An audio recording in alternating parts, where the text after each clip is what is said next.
선거제 개혁을 놓고 첨예하게 대치하던 정치권이 극적으로 접점을 찾았고요. 단식 농성도 마무리됐습니다.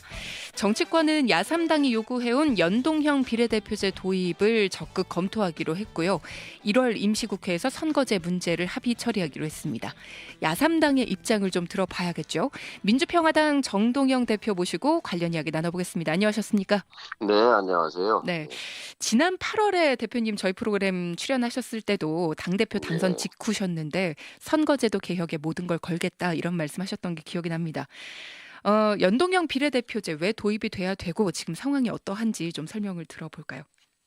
예, 근본적으로는 우리 정치 문화, 정치판을 바꾸는 거고요. 음, 구체적으로는 사표를 없애는 거지요. 네. 지금 우리 국민의 표의 52%는 대표되지 않습니다. 그냥 48%만 1등에게 지금 표는 대표되는데요. 음, 52표는 다 사표로 가는 거죠. 이걸 네. 없애자는 거고요. 예. 그다음에 지난 민주화 이후 30년 동안 우리 정치는 싸움판 정치였습니다. 그러니까 음, 상대가 잘못돼야 나한테 기회가 있기 때문에 어쨌든 발목 잡고 흔들고 하는 그런 정치가 4년 내내 계속되는 5년 내내. 그래서 이거를 바꿔서 기본적으로 타협하고 협상하고 합의하는 그런 다당제 합의 민주주의로 틀을 바꾸자는 음. 거죠. 예. 이게 그런 의문을 품으시는 분들도 있으시더라고요. 거대 양당이 주도하는 지금 체제에서 다당제로 바뀌었을 때 힘이 뭐 비등까지는 아니어도 어느 정도 좀 엇비슷해지면 타협으로 갈 수 있을까? 이게 더 많이 싸우는 거 아니냐 이런 우려도 있던데요. 왜냐면요, 지난 30년 동안, 뭐, 어느 당이든 제1당의 평균 득표율은 정당에 대한 국민의 지지는 평균이 38%였어요. 네. 이 38%를 갖고 의석은 50%씩 가져갔거든요. 음, 극단적으로는 지난 6월 지방선거 때 경기도와 서울시의 그 의원들을 보게 되면 제1당이 된 더불어민주당이 득표는 50%인데 의석은 92%, 95%씩 가져갔어요. 음, 극단적인 이해죠. 예. 이것은 원칙에 맞지 않습니다. 그러니까 10% 지지받았으면 10%만큼 의석 갖고 네. 20% 받았으면 20%, 30% 지지받았으면 30% 의석 갖고 40% 받았으면 40% 갖고 이게 너무 당연한 상식 아니겠습니까? 이렇게 음. 바꾸자는 거죠. 사실 뭐 대표님은 수면 아래에 있던 연동형 비례대표제 선거제도 개혁 지난 8월에 많이 이슈화를 시키셨습니다. 5당 대표 중에 가장 먼저 제기를 하면서 전국적인 이슈화를 시키셨는데 이번에 극적으로 방안이 합의가 됐습니다. 어떻게 보십니까? 잘 될까요? 세 가지는 평가할 수 있죠. 연동형, 뭐에 연동하느냐면 음, 국민의 정당에 대한 지지에 연동한다는 그런 뜻이고요. 네네. 그다음에 이제 금기어로 돼 있던 의원 정수 문제를 근데 이거 연동형으로 바꾸려면 숫자가 늘어날 수밖에는 없습니다. 국민들은 지금 줄여도 시원찮다는 판에 음, 국회의원 수를 늘려 하고 여기에 대한 반감이 큰 것이 사실입니다. 이건 정서지요. 네. 그런데 정서보다 더 중요한 것은 국민의 삶입니다. 양극화와 불평등 이 정치 체제로는 개선될 수가 없습니다. 네. 그래서 어쨌든 이제 의원 정수 문제에 대해서 10%를 늘리는 부분에 대해서 여야가 일단 그뭐 사인을 했다는 거고요. 그다음에 이제 1월까지 처리한다는 이런 합의한 것은 평가할 수 있는데요. 그러나 몇 가지 이제 암초가 있죠. 음, 그러니까 하나 특히 이제 이대로 시간을 끌어갈 가능성이 있습니다. 거대 음, 정당 두 정당의 이해관계가 맞거든요. 네네. 이대로 괜찮다라는 거. 이대로 좋다. 이대로 우리가 일당하면 38% 얻으면 평균이 지난 50%씩 의석을 가져갔는데 뭐가 나쁘냐 뭐 이런 거지요. 그러니까 음. 사실상 이 문안 합의문 그 이면에 있는 이해관계에서 두 당의 이해관계가 일치하기 때문에 이것이 이제 제일 큰 문제지요. 말씀하신 것처럼 많은 국민들이 다당제에 대해서 환영을 하긴 합니다. 이 야3당의 뜻을 지지하더라도 선거가 막상 딱 닥쳐오면 그래도 당선될 사람한테 표를 주고 뭐 이런 식으로 옮겨가는 경우가 많았기 때문에. 근데 말씀하신 것처럼 정족수가 늘어나는 부분에 대해서 국민들이 좀 많이 반발을 하고 있으신데 이 의석을 좀 줄일 수 있는 협의할 수 있는 방안은 없나요? 이런 연동형 비례를 제대로 하려면 늘릴 수밖에 없습니다. 왜냐면요, 음. 253명이 지역구고 현재는 47명 가지고 따로 이렇게 병립형이라고 해서 나누는 건데요. 네네. 국민 지지율대로 의석을 하게 되려면 지역구를 줄이든지 아니면 숫자를 늘려야 되는데 지역구를 줄이려면 통과가 안 돼요. 그건 뭐 결사 반대를 할 테니까요. 자기 지역구가 없어지는데 그걸 따라갈 국회의원이 누가 있겠습니까? 네. 그런 현실이 있고요.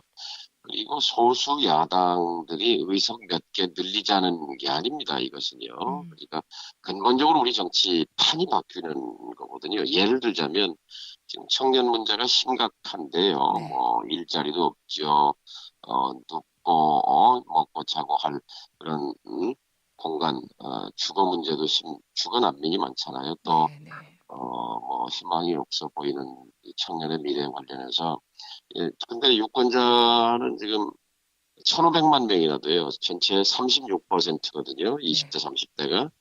근데 300명 국회의원 중에 둘밖에 없어요. 현재는 두 명. 음. 근데 전 세계 평균이 13%고 덴마크 같은 나라는 20, 30대 국회의원이 전체의 40%가 넘어요. 네. 젊은 나라인 거죠. 한국도 젊은 나라로 바뀌기 위해서는 젊은 세대가 국회에 들어갈 수 있도록 해야 합니다. 거대 정당에서 공천받을 확률은 거의 없어요. 음. 그러면 청년 정당을 만들어서 청년 세력이 일어서게 되면 사실 수십 명의 20, 30대 청년들이 국회에 포진하게 되거든요. 이게 핵심인 거죠.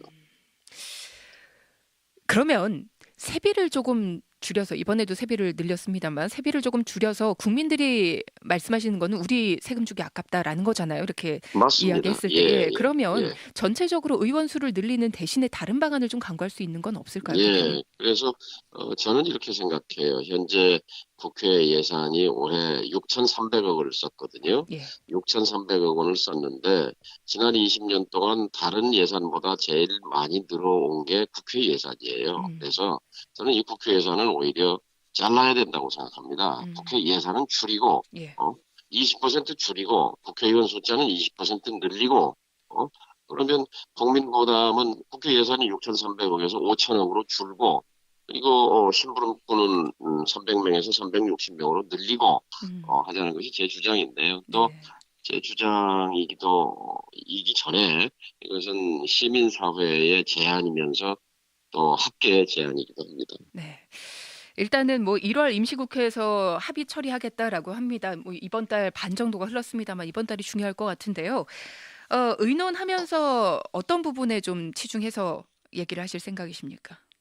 민주당이 문제예요. 사실 음. 민주당이 이제 정계특위에다가 떠밀고 있는데요. 네.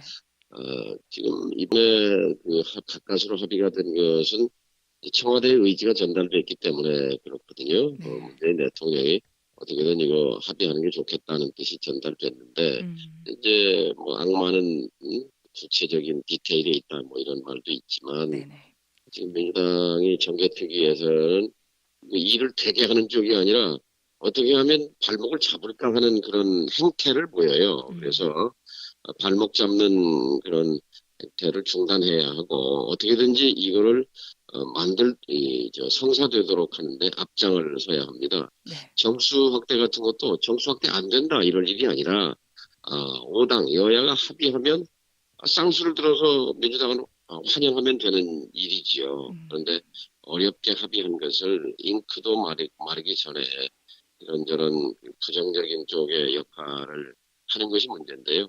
이제 곧 오늘 내일 정개특위가 열리면 민주당의 이제 그 입장이 드러나게 될 겁니다. 민주당이 제일 네. 암축이라고 생각합니다. 근데 더불어민주당이 다른 방송들 이제 타 방송들에 출연을 해서 하는 이야기를 들어보면 우리는 환영한다고 밝혔는데 왜 자꾸만 우리한테 뭘 합의하라는 건지 모르겠다. 이렇게 대화가 잘 통하지 않는 모습 같은 것들이 좀 많이 보였거든요. 소극적 동조를 말하는 게 아니고요. 이 적극적 주체가 아니다라는 거지요. 음, 본인들이 3년 전에 중앙선거관리위원회가 연동형 비례제로 개혁하라 하고 중앙선관위가 제안을 했을 때 네, 환호했거든요. 그땐 야당 때. 네, 그러면서 바로 이거다. 그러면서 어, 당론화 작업을 했고, 네, 네. 그리고 공약이었고 대통령 선거 때 음, 집권한 뒤에 국정 중점 개혁 과제였고, 그다음에 엊그제 예산안 제출하면서도 문재인 대통령이 언급했고 등등 일관되게 쭉 대통령은 일관성을 갖고 있어요. 근데 네.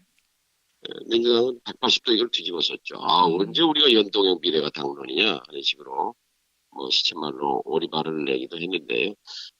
이 소극적인 동조에서 적극적인 주체로 나서서 이 개혁을 어떻게든 이뤄내. 지금 이 정부 여당의 제일 큰 문제는 개혁의 열정이 식어버렸어요. 음, 이미 기득권화되고 있습니다. 지금 이대로가 좋다는 거예요. 네. 근데 우리 국민 중에 지금 이대로 좋은 사람이 얼마나 있습니까? 거의 없다고 봐야죠. 예, 그렇죠. 음. 자, 지금 민주평화당 정동영 대표 모시고 관련 이야기 나눠보고 있습니다. 판은 바뀌어야 된다라는 대표님 말씀에 적극 공감을 합니다. 암초들이 참 많은데 어떻게 해결을 하는 것이 정답인지는 모르겠습니다만 잘 논의해서 잘 바꿔 가시면 좋겠습니다. 자, 저희 대표님 모시면은 사실 북한 이야기를 안 할 수가 없어서요.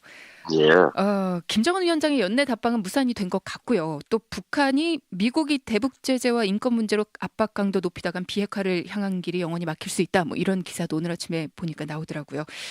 어떻습니까? 좀 스텝이 더딘 거 아닌가라는 생각이 듭니다. 예, 맞습니다. 더디긴 해도 예. 그러나 열차가 궤도에서 벗어난 것은 아닙니다. 그러니까 열차는 느리지만 간다고 생각합니다. 음, 그리고 남북 서울 정상회담을 통해서 이것을 속도를 올려보려고 했던 건데요. 네네. 이것이 이제 뒤로 미뤄진 것은 좀 안타깝습니다만 기왕 이렇게 됐으면 내년에 미국 두 번째 트럼프 김정은 정상회담 이후에 남북 정상회담 이게 사실은 선순환 구조긴 합니다. 네. 지금부터가 또 한 번 한국 정부의 적극적인 역할이 지금 필요하지요. 음, 큰 예. 틀에서 트럼프 대통령은 이제 재선 전략 단계에 이제 들어가게 되는 거고, 김정은 위원장은 사회주의 경제 부국을 만들겠다 하는 약속에 이제 구체적인 이제 착수 단계에 들어가야 되는 것이기 때문에 음. 결국 열차는 간다고 봅니다. 느리지만 가긴 갈 것이다라는 말씀하셨는데 많이들 멈추지 않을까 아니면 도로 후진하지 않을까 뭐 이런 걱정들 많이 하시거든요. 앞으로 우리 정부가 뭐 이제 한국 정부가 큰 틀에서 노력을 좀 해야 된다라고 말씀하셨는데 어떤 노력들이 구체적으로 좀 필요할까요? 그러니까 6월 12일 싱가포르 정상회담에서 가장 큰 건 다섯 글자인데요.